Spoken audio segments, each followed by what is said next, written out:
Hello again. From time to time, I've expressed impatience here with old people regarding their slowness, both physical and mental.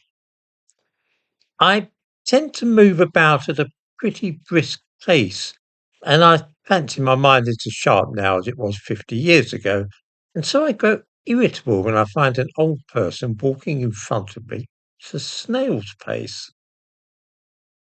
Now, of course, some people develop diseases such as arthritis in old age or gout or something, and such people are bound to have more restricted movements than I do.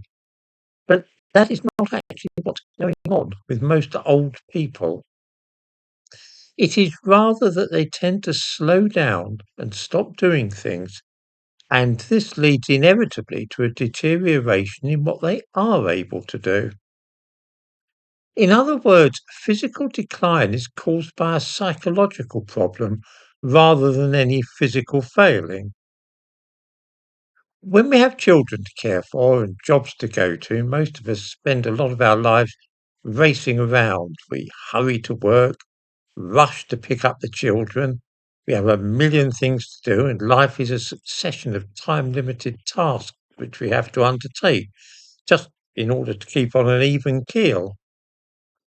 Once people retire and after their children have grown up, there is often a feeling that now they can take it easy and that this means there is not quite so much need to rush around so frantically. A natural consequence is that retired people start walking slower. They feel that they can afford to ease up a bit, take life in a more leisurely fashion. Well, of course, if you do that for a year or two, then you'll find that if you then try and walk at a normal speed, you start getting out of breath, which is often then attributed to aging. Why bother to walk faster, though? Who wants to be breathless? Anyway, the day's ahead of them, they've got nothing else to do. Why not walk at a slow stroll rather than racing around? Thus it is that the old person continues to walk slowly, and gradually the ability to walk normally is lost. Then, too, old people often decide that such and such an activity is too risky or no longer appropriate for them. They feel that fording a stream, clambering across rocks, climbing trees, or biking across open country is something best left to youngsters.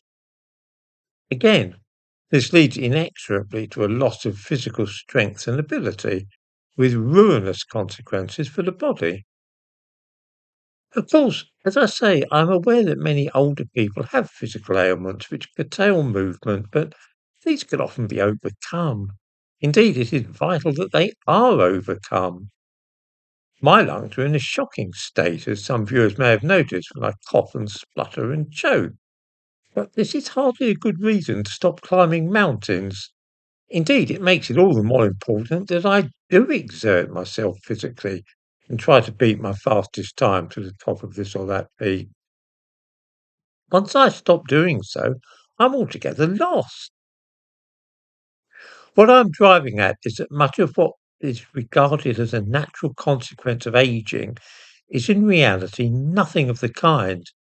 It is a result more of laziness and a certain mental attitude than it is a physiological disorder.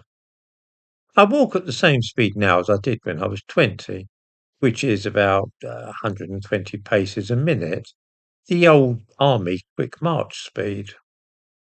This means that I overtake almost everybody I encounter, young and old. Of course, I could take a more leisurely stroll to buy my morning newspaper, but why would I do that? In fact, why would I stop doing any of the things which I have always done?